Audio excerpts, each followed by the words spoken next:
Fala pessoal, começando mais um vídeo aqui do nosso canal, né, de análise fundamentalista do mercado Forex aí, analisando os dados econômicos, as notícias, né, e nós vamos estar operando aqui na prática, mostrando para vocês o que a gente pode fazer aí durante essa semana. Então nós vamos fazer aqui a análise do calendário, mostrar para vocês aqui o que é interessante, o que a gente tem que prestar atenção e como é que a gente vai operar aí na prática nessa semana, beleza? Então, antes de começar aqui para falar dos dados, eu quero recapitular que na semana passada nós fizemos a análise também e eu quero mostrar aqui para vocês o resultado, né? Como é que foi a análise da semana passada, beleza? Então, para quem quiser aprender mais sobre análise fundamentalista e sobre como que a gente faz aqui esse tipo de operacional, tem o link na descrição aí da mentoria de análise fundamentalista e operações estruturadas, né? Que é o meu operacional aqui no Forex, beleza?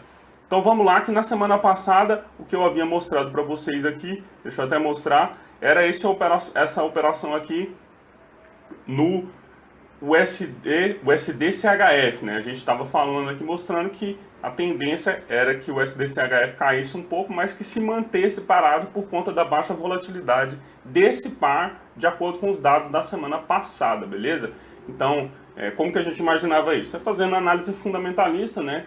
A gente sabe qual par ali que vai ter menos volatilidade de acordo com os dados econômicos, beleza? Então essa foi a operação que a gente fez, né? Ou seja, uma operação estruturada. Se o USD-CHF ficasse aqui parado nessa região que ele estava, né? A gente iria lucrar. Ele podia até cair um pouco aqui, mais do que subir, né? A gente iria lucrar, ou seja, se ele caísse lá para o 87,8 que a gente começaria a ter prejuízo, 87,7, algo assim. E aí, como você pode ver aqui no gráfico do SDCHF, ele não foi a lugar nenhum, né? Ele continuou de lado aí a semana inteira, igual a gente estava imaginando, caiu um pouco mais, né, do que ele estava, né? Ele caiu aqui, está no 88,1, ou seja, como a gente já imaginava mesmo, ele ia tender mais para baixo, mas ele continuou de lado. Então a gente teve uma operação bem sucedida aí, justamente porque a gente estava usando uma operação estruturada, né? Então a nossa margem de acerto é muito maior, porque ele poderia ter subido e a gente ainda iria ter lucrado. Se ele tivesse subido, a gente também estaria lucrando, porque essa operação estruturada aqui a gente lucra na baixa volatilidade, né? Dele ficar andando de lado. Ou seja, mesmo se ele subisse, a gente ainda ia lucrar. Isso mesmo na nossa análise, a gente apostando na venda, beleza? Então, vamos continuar aqui para a nossa análise agora dessa semana e o que a gente vai fazer. Essa semana, conforme eu já havia falado na análise anterior para vocês, é muito mais movimentada que a semana anterior, que teve feriado. E aqui tem dados mais importantes, então provavelmente o mercado está aguardando os dados dessa semana, então a gente vai ter muita movimentação importante. Porém, na segunda vai ser um dia mais parado, né? Geralmente a segunda é mais parada, né? Então nós não vamos ter divulgação de dados de grande impacto na segunda. Por conta disso, a gente já vai aqui para terça-feira, onde começam a acontecer algumas coisas. Nós vamos ter dados de inflação aí. No Japão nós vamos ter muitos discursos, então é interessante olhar esses discursos. Por quê? Porque nesses discursos, com certeza, os membros aqui do Fed, né, que estão fazendo esses discursos, vão defender o dólar. Então você vê aqui, tem uma estrela, mas eu já falei para vocês, não é assim que funciona. Não é tão simples. Então, esses dados aqui são importantes, assim como os dados de confiança do consumidor aqui vão ser interessantes também.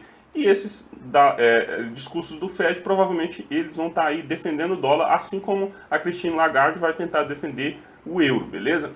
Então, na terça-feira nós vamos ter um dia mais de discursos, porém, no fim do dia nós vamos ter aí a decisão da taxa de juros lá na Nova Zelândia. Para quem está operando esse par aí, vai movimentar bastante o NZD, né? O dólar da Nova Zelândia. Certo, pessoal? Então, essa é a terça-feira, mas as coisas começam mesmo na quarta-feira, porque na quarta-feira nós vamos ter aqui, ó, dados importantíssimos aqui na Alemanha, ó, vocês podem ver, dados na Espanha, dados de inflação na Alemanha, na Espanha são interessantes, a gente tem que acompanhar.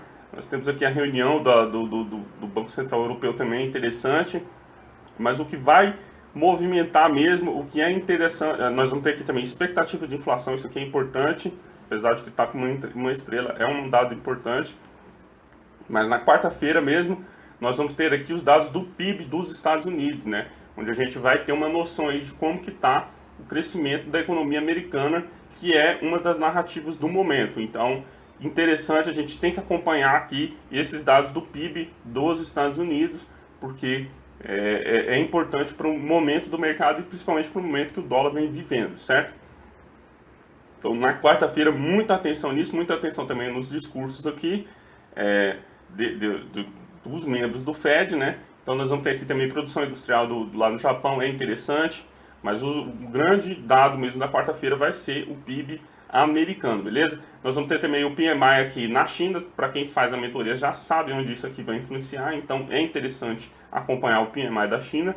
E na quinta-feira, aí durante a madrugada, nós vamos ter dados importantes, não é de madrugada não, vão ser quase de manhã aqui pra gente, né? Praticamente amanhecendo o dia aqui, nós vamos ter aqui nas 7 horas da manhã dados de inflação na zona do euro, dados muito importantes, então vai mexer bastante aqui com a moeda lá na zona do euro, dados importantes a gente tem que acompanhar. E logo após isso, né, 10h30 da manhã, nós vamos ter dados de gastos do consumidor, né, preços pagos pelos consumidores lá, gastos pessoais dos consumidores nos Estados Unidos, dados muito importantes também, junto com os dados de seguro-desemprego lá nos Estados Unidos, né, de pedidos de seguro-desemprego, ou seja, uma quinta-feira bastante movimentada aí, com dados muito importantes que vai trazer muita volatilidade para o mercado. O PIB também lá no Canadá, né, para quem opera a moeda lá, o dólar canadense, é interessante acompanhar o PIB, porque é um dado importantíssimo. Outro discurso da Christine Lagarde, né, vários discursos de vários membros aqui, e ainda nós vamos ter um PMI logo após, né, e lá o PMI de Chicago vai vir logo após aos dados lá de inflação, né, de preços que os consumidores estão pagando. Então, muitos dados importantes na quinta-feira, vai ter muita volatilidade, muita movimentação no mercado nessa quinta-feira, certo, pessoal?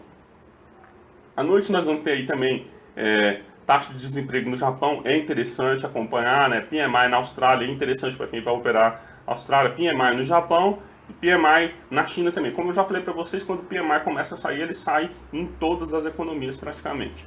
Sexta-feira já vai ser um dia de um pouco menos de movimento, né? Nós vamos ter aí dados de PIB na Suíça, que é interessante para quem opera lá o franco suíço, assim como vamos ter o PMI também na Suíça, né? PMI na zona do euro, importante também, outro discurso da Christine Lagarde. Vamos ter aqui variação de emprego no CAD, mas PMI nos Estados Unidos de novo na sexta-feira, né, o que vai trazer um pouco de movimento. Mas o que pode trazer mais movimento na sexta-feira é isso aqui, pessoal, o discurso do Jerome Powell, né, logo após a divulgação dos PMIs, ou seja, então muita coisa acontecendo mesmo no mercado na quinta, na sexta. Começando da quarta, né? Quarta, quinta e sexta nós vamos ter muita volatilidade, certo? E como que a gente opera isso aqui utilizando a análise fundamentalista na prática? Ou seja, eu fiz a análise fundamentalista, acredito na movimentação aí de algum par de moeda, né? Então, como é que eu vou operar? Como é que eu vou trabalhar nessa semana, certo? Então, vou mostrar aqui para vocês o meu planejamento. Eu pretendo fazer essa operação aqui, ó. Esse aqui é o EURUSD, as velas de 2 horas, né? Então você vê ali que o EURUSD está lá no 109.34, mais ou menos, né? Então eu ainda não abri essa operação, eu vou esperar mais, né? Vou esperar mais movimentação do mercado, mas isso aqui é para dar uma ideia para vocês do que eu pretendo fazer.